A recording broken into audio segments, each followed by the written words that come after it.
Allahu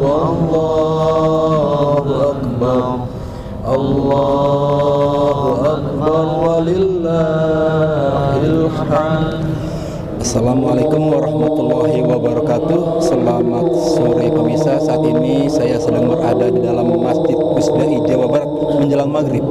Dan nanti setelah sholat maghrib di Masjid Pusdai Jawa Barat ini akan dilaksanakan sholat khusuful qamar, yaitu sholat gerhana bulan. Dan yang bertindak sebagai imam nanti adalah Ustadz Ainun Najib, beliau sedang takbir sekarang.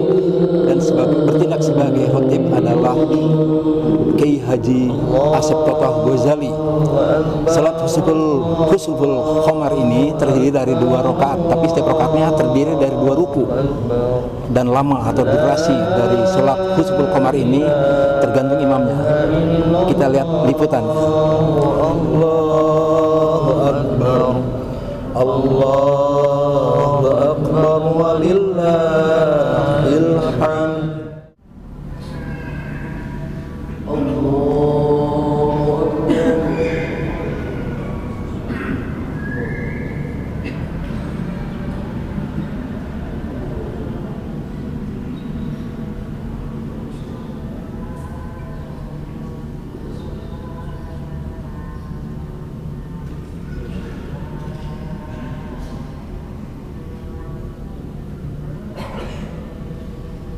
Bismillahirrahmanirrahim. Alhamdulillahi rabbil alamin.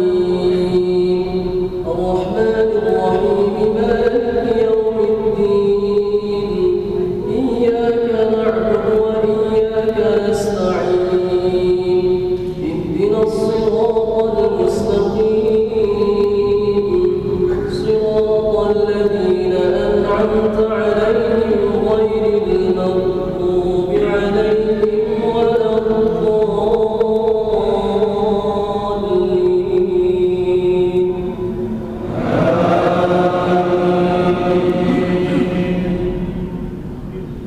Bismillahirrahmanirrahim. Inna fi khalqis samawati wal ardi wa ikhtilafil layli wan nahari laayatin liulil albab alladhina yadhkuruna Allaha qiyaman wa qu'udan wa 'ala junubihim wa yatafakkaruna fi khalqis samawati wal ardi rabbana ma khalaqta hadha batilan subhanaka faqina 'adhaban nar.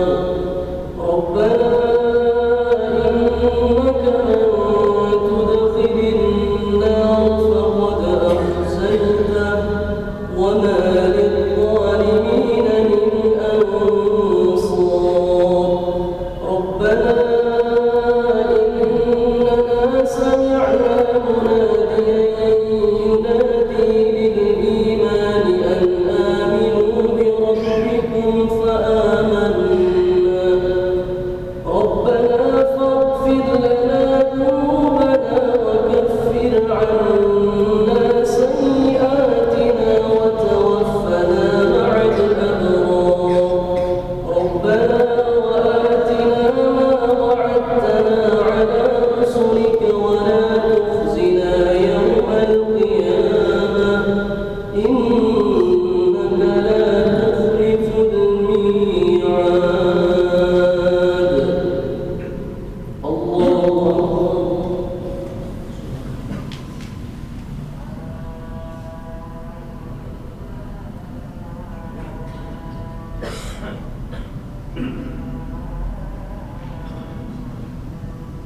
سمع الله لمن حمده. بسم الله الرحمن الرحيم. الحمد لله رب العالمين. الرحمن الرحيم. مالك يوم الدين. إياك نعبد وإياك نستعين. اهدنا الصراط المستقيم.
الله أكبر.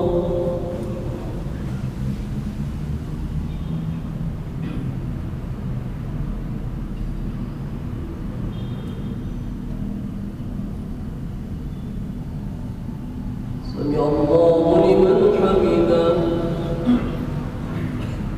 بسم الله الرحمن الرحيم. الحمد لله رب العالمين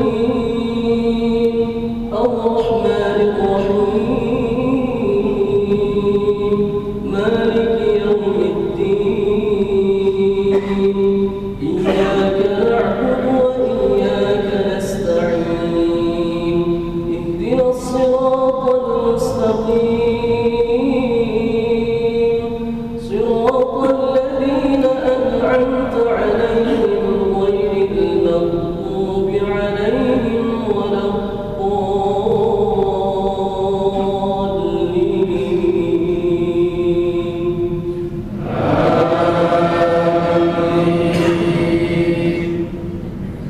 بسم الله الرحمن الرحيم.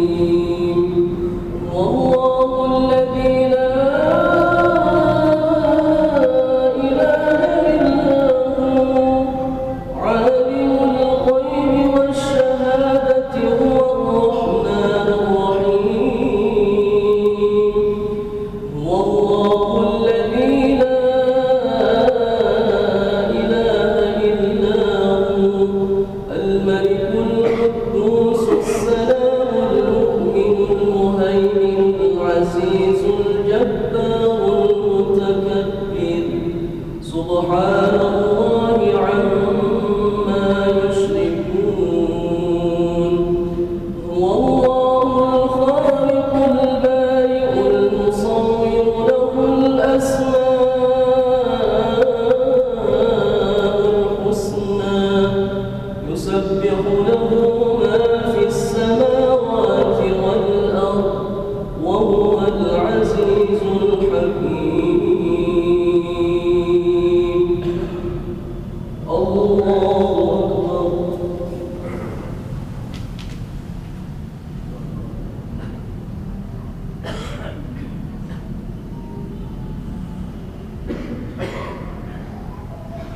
سمع الله لمن حمده.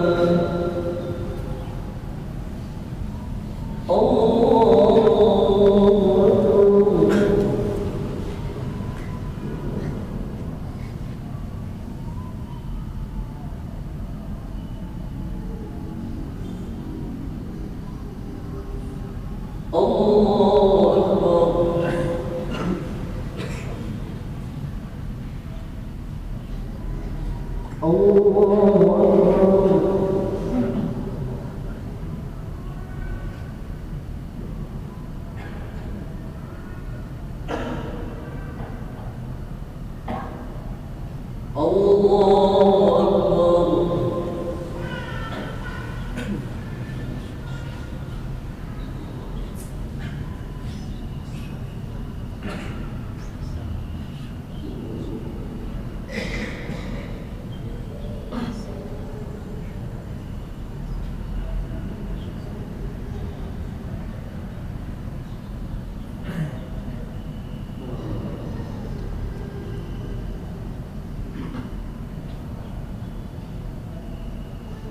السلام عليكم ورحمة الله.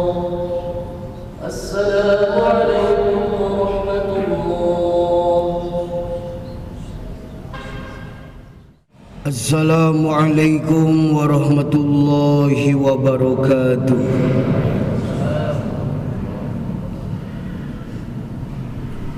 الحمد لله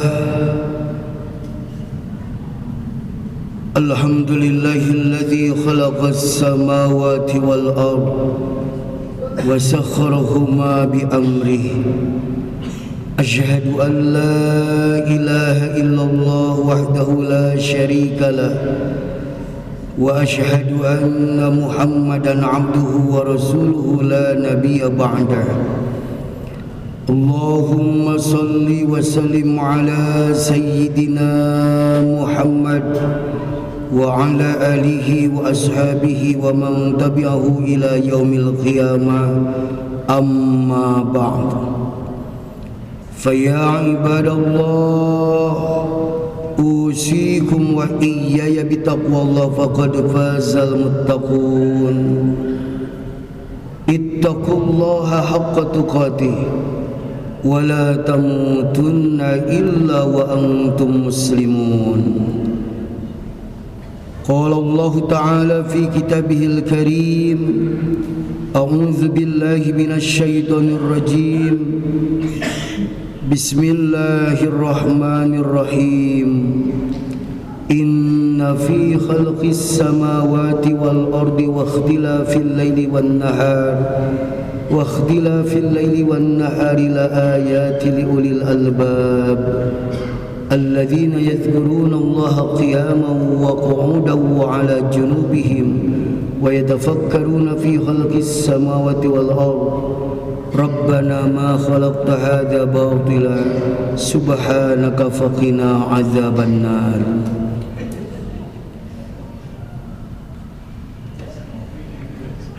Hadirin ma'asyiral muslimin, jamaah salat khusyuk fil qamar yang berbahagia. Marilah kita bersama-sama panjatkan puji dan syukur kehadirat Allah Subhanahu wa taala yang telah menciptakan langit dan bumi yang sangat takluk atas perintahnya. Rasulullah juga menciptakan atau Rasulullah juga tentunya menganjurkan kepada kita untuk mengagungkan Allah dalam rangka menciptakan alam semesta dalam keserasian dan keseimbangan. Mari kita perbaharui kesaksian kita masing-masing bahwa tiada Tuhan selain Allah dan bahwa Nabi Muhammad sallallahu alaihi wasallam adalah utusan Allah yang risalahnya membawa dan menjanjikan kebahagiaan bagi kita semua.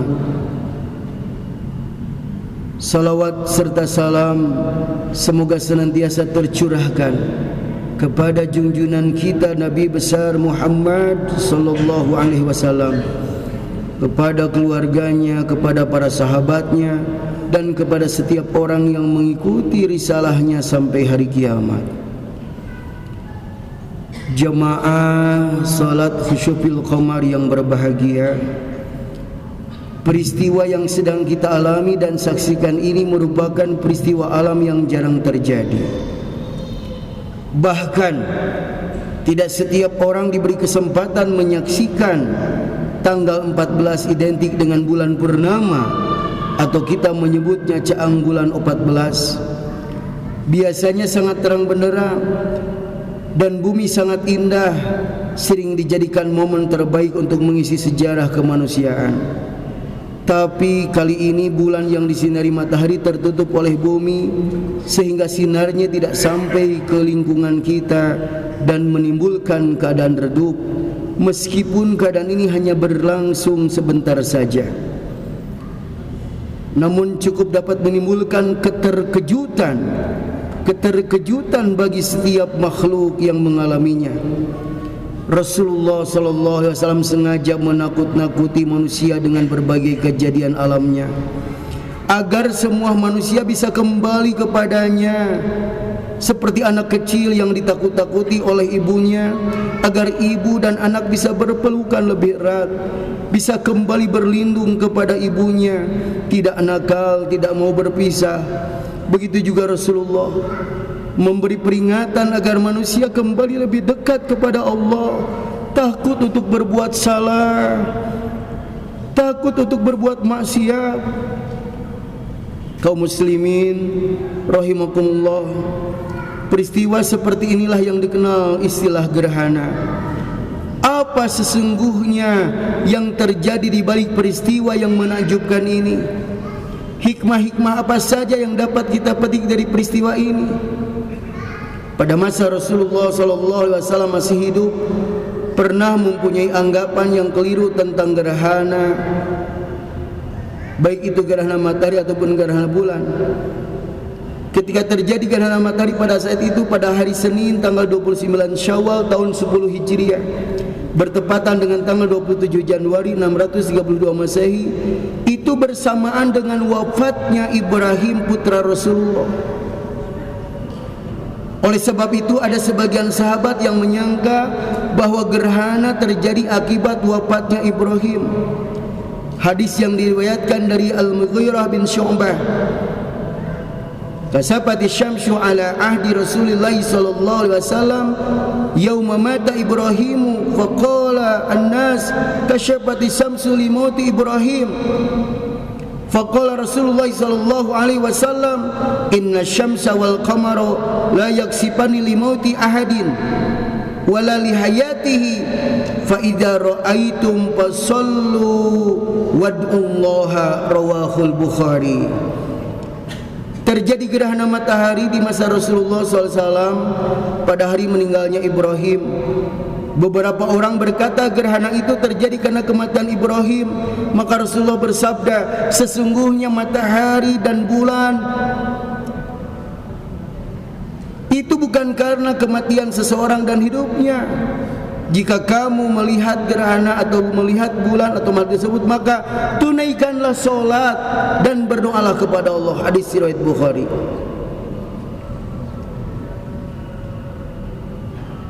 Jadi praduga para sahabat pada saat itu oleh Rasul dijelaskan bahwa adanya gerhana bulan, gerhana matahari itu bukan karena kematian dan kehidupan seseorang, tapi ini merupakan kekuasaan Allah.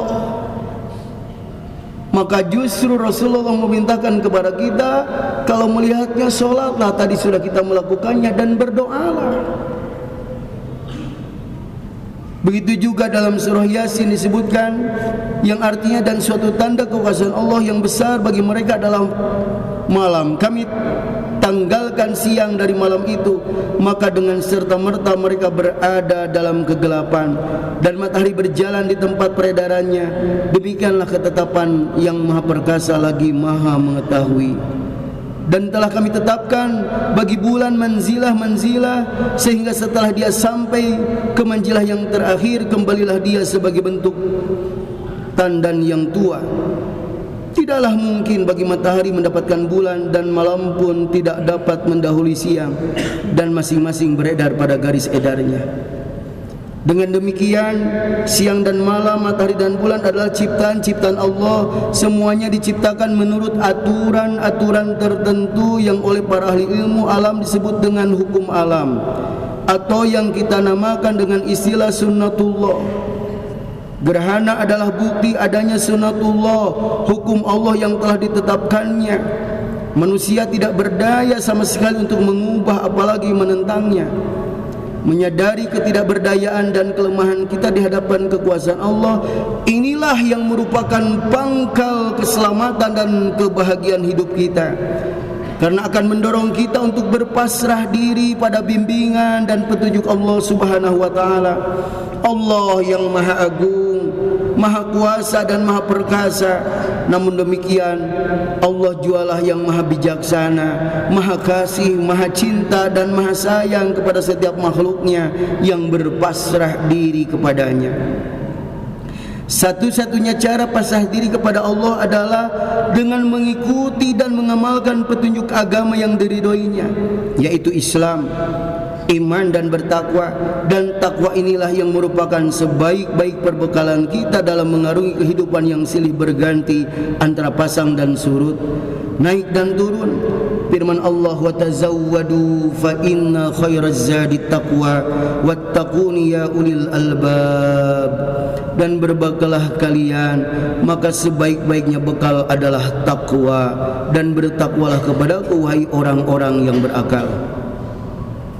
Melalui peristiwa-peristiwa semacam ini, Allah memperlihatkan sebagian dari tanda-tanda kekuasaannya kepada kita, agar kita masing-masing menjadi ingat dan sadar terhadap kemanusiaan kita, menjadi insaf terhadap kemakhlukan kita, dan menjadi lebih ingat terhadap kehambaan kita.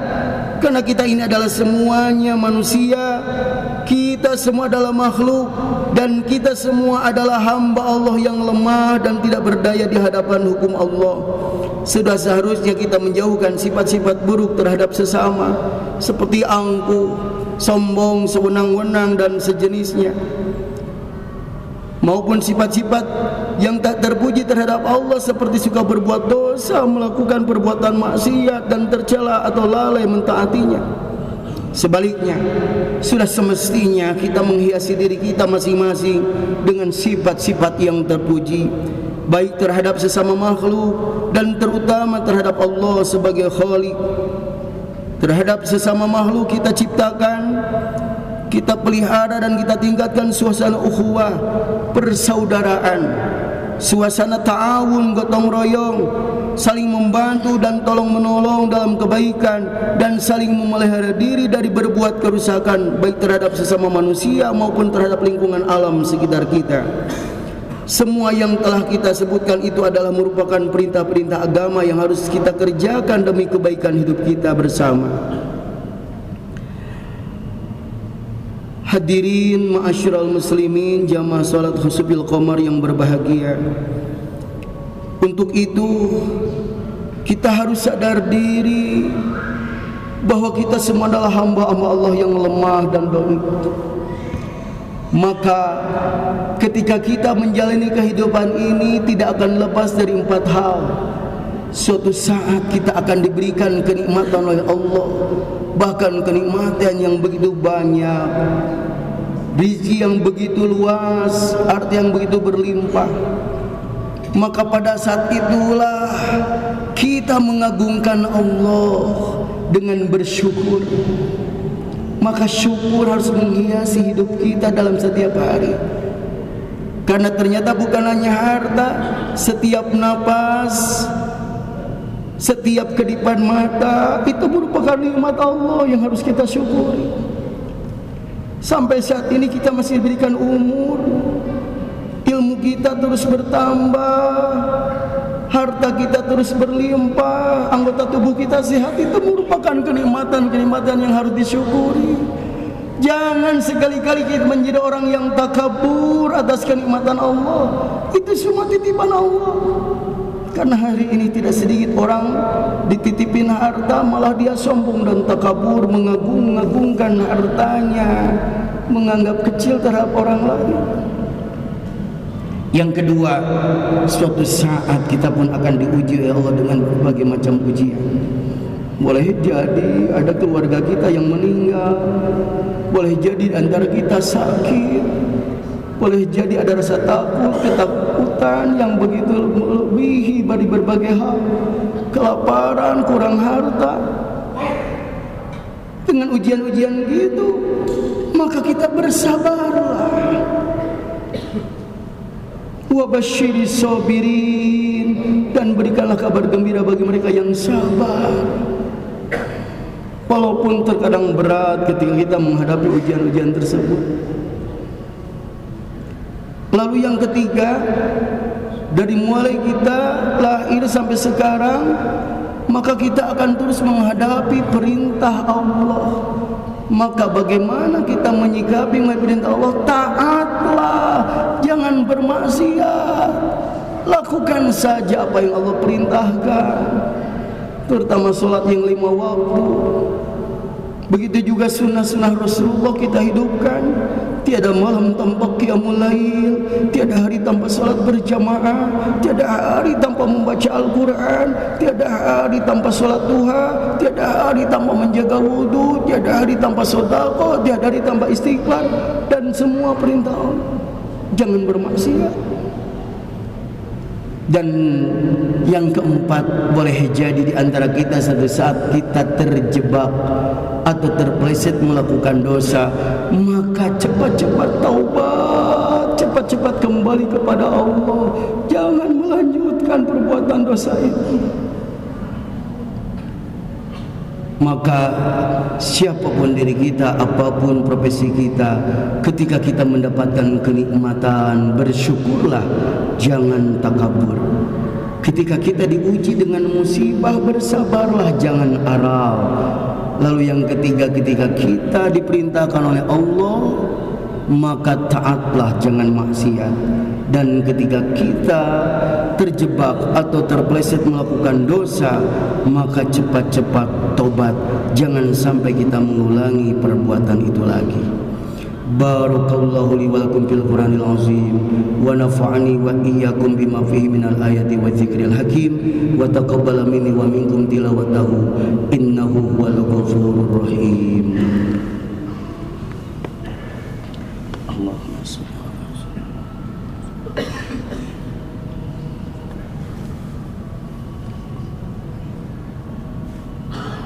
Alhamdulillah.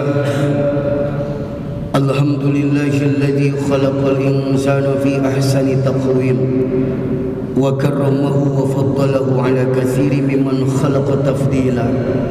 Ahmaduhu ala ni'amihi allati la tazalu tatawala 'ala al-ibad.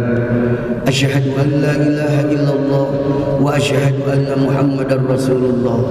Allahumma salli ala sayyidina Muhammad wa ala alihi wa sahbihi ajma'in, amma ba'd. Fa ya ibadallah ittaqullaha haqqa tuqatih wa la tamutunna illa wa antum muslimun. Qala Allah ta'ala fil Qur'anil Karim, a'udzu billahi minasyaitonir rajim. Bismillahirrahmanirrahim. Innallaha wa malaikatahu yusalluna 'alan nabi ya ayyuhalladzina amanu sallu 'alaihi wa sallimu taslima. Allahumma shalli 'ala sayyidina Muhammad wa ala sayyidina Muhammad wa sallim wa radhiyallahu tabaraka wa ta'ala an sahabati Rasulillah ajmain. Amin ya rabbal alamin. Allahumma ighfir lil mu'minina wal mu'minat wal muslimina wal muslimat al ahya'i minhum wal amwat bi rahmatika ya arhamar rahimin. Allahumma arinna ala dzikrika wa syukrika wa husni ibadatik. Allahumma arinal haqqa haqqan warzuqna ittiba'ah wa arinal batila batilan warzuqna ijtinabah. Allahumma nawwir qulubana bi nuri hidayatik kama nawartal arda bi nuri syamsika abadan abada bi rahmatika ya arhamar rahimin. Rabbana zalamna anfusana wa illam taghfir lana wa tarhamna lanakunanna minal khasirin. Rabbana atina fid dunya hasanah wa fil akhirati hasanah wa qina adzabannar. Subhana rabbika rabbil izzati amma yasifun wa salamun alal mursalin walhamdulillahi rabbil alamin. Jazakumullahu ahsanal jazaa wallahul muwaffiq ila aqwamit thoriq. Wassalamu alaikum warahmatullahi wabarakatuh.